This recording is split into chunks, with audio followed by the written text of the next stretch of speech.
Ya, terima kasih Anda masih bersama kami. Bagi Anda yang baru saja bergabung, kami hadirkan kembali 3 berita utama hari ini. Banjir mengguyur Bandung Raya, ratusan rumah di Dayakolot terendam banjir. Takut hasil panennya dicuri, petani memilih memanen dan tidur di sawah saat malam tiba. 11 orang ditangkap dalam bentrokan di kawasan Sukmajaya, Kota Depok.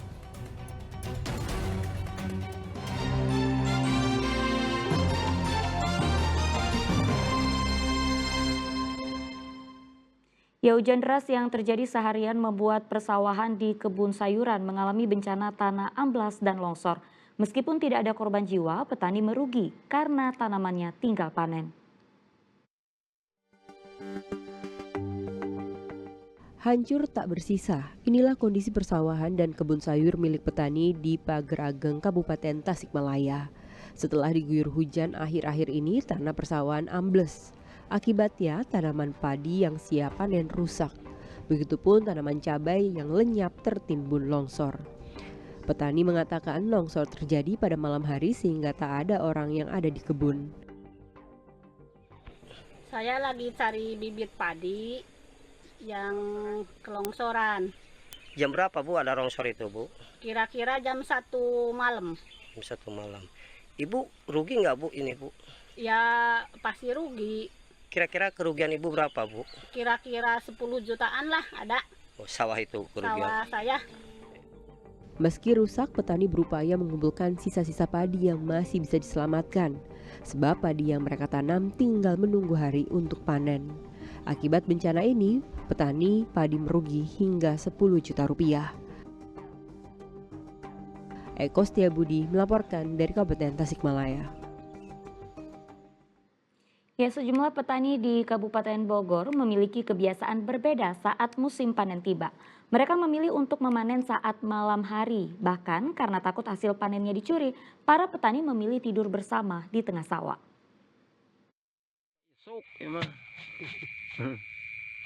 Bekal kopi. Hari memang sudah gelap, tetapi petani di desa Puraseda ini lagi sibuk-sibuknya memanen. Tak sedikit dari mereka sampai menginap di tengah sawah untuk menjaga pertanian agar tidak dicuri orang. Namun ini tak sekadar soal curi-mencuri hasil pertanian. Lokasi pertanian ini cukup jauh dari rumah para petani. Untuk bisa menuju ke sini, para petani harus melalui medan yang sulit. Apalagi saat musim panen tiba, hasilnya tak langsung bisa diangkut karena kendaraan roda 2 ataupun 4 tak bisa menjangkau lokasi ini. Sehingga mau tak mau petani harus memanggul terlebih dulu hasil panennya hingga ke titik lokasi yang bisa diakses kendaraan. Panennya jauh, nggak bisa motor, nggak ada jalan, terpaksa dipikul. Sampai malam saya kerja sampai siang, itu nggak ada waktu karena punya orang lainnya lah. Emang aksesnya tuh susah Pak masuk ke lahan persawahan? Susah, jauh. Nah Pak, informasinya juga emang rawan pencurian Pak padi itu emang betul Pak?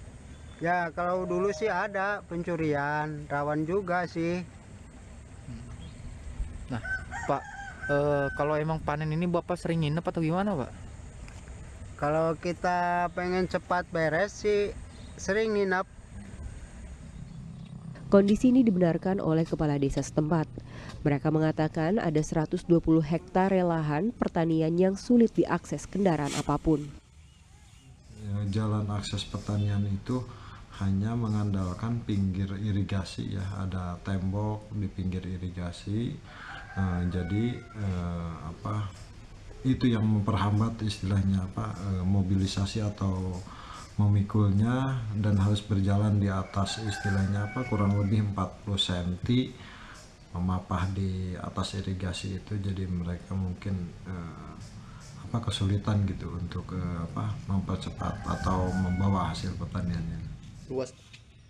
Bagi petani ataupun pemerintah desa berharap pemerintah kabupaten ataupun provinsi bisa membantu mereka dalam membuka akses agar distribusi hasil panen bisa dilakukan dengan mudah dan petani tak perlu risau meninggalkan hasil panen mereka. Asep Solihin melaporkan dari Kabupaten Bogor. Ya, puasa tinggal hitungan hari. Harga kebutuhan pokok seperti daging, sapi, dan ayam terpantau kian mahal. Harga daging sapi kini dijual Rp135.000 per kilogram. Lalu daging ayam di sejumlah daerah sudah dijual Rp40.000 per kilogram. Harga daging di Pasar Cikurubuk, Kota Tasikmalaya menjelang bulan Ramadan merangkak naik. Sejak 3 hari terakhir, harga daging sapi di pasaran naik Rp10.000 per kilogram. Dari Rp125.000 kini menjadi Rp135.000 per kilogram. Permintaan yang tinggi jadi pemicu kenaikan harga daging. Tak hanya untuk kebutuhan Ramadan, tetapi juga kebutuhan produksi makanan di resto. Pedagang mengatakan kenaikan bisa tembus lebih dari 50%.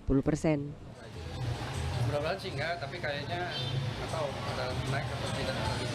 Kalau kira-kira penyebabnya apa ini Pak itu bisa naik kayak gitu? Momen aja. Momen ya. Kalau permintaan lagi Permintaan daging naik. Ya momen tahunan lah, mau menjelang lebaran dan nanti paling. Hanya daging sapi, daging ayam juga terpantau naik. Kali ini daging ayam dijual dengan harga Rp39.000 per kilogram.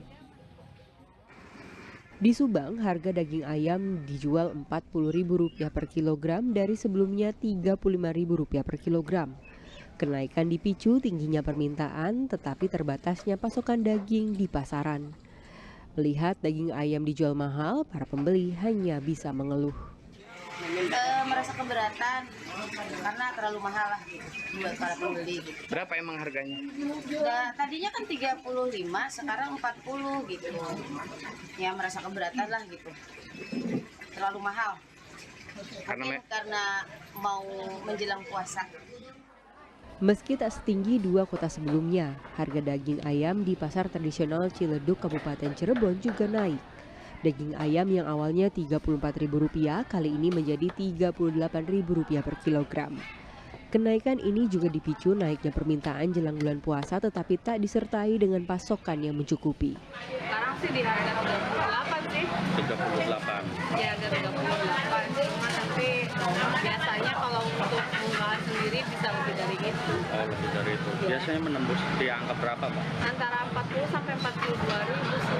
Kisarannya segitu. Ini angka 38.000 itu sudah naik berapa minggu? Baru beberapa hari belakangan. Meski tergolong tinggi, kenaikan daging ayam masih bisa terjadi. Bahkan para pedagang memprediksi harganya bisa tembus Rp45.000 saat puncak bulan puasa dan Idul Fitri. Tim Liputan melaporkan. Kita beralih ke informasi lain, puluhan anak jalanan hingga preman di Majalengka terjaring razia penertiban jelang bulan puasa. Total ada 21 anak jalanan yang jalani pendataan dan pemeriksaan tes urin narkotika.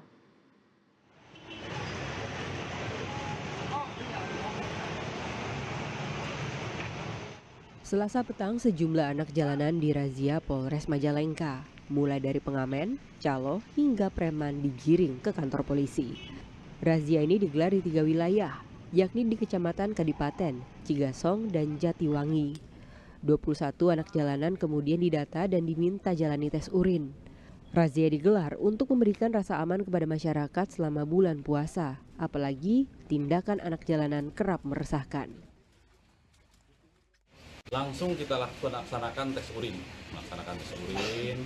untuk menjaga juga dari peredaran narkoba ataupun obat-obat terlarang di Kabupaten Majalengka.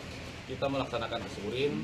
Dari 21 yang kita tes urin, semuanya tidak menggunakan narkoba. Dari hasil di lapangan, apakah memang ditemukan oleh petugas senjata-senjata tajam dari mereka? Tidak ada juga yang menggunakan senjata tajam. Sudah kita geledah, terus kita lakukan cek urin. Alhamdulillah tidak ada yang positif dan tidak ada yang membawa senjata. Dari 21 orang yang terjaring dan menjalani tes urin, tidak ada yang terindikasi positif narkoba dan membawa senjata tajam. Usai dilakukan pembinaan, puluhan orang ini diperbolehkan pulang. Agun Gunawan melaporkan dari Majalengka.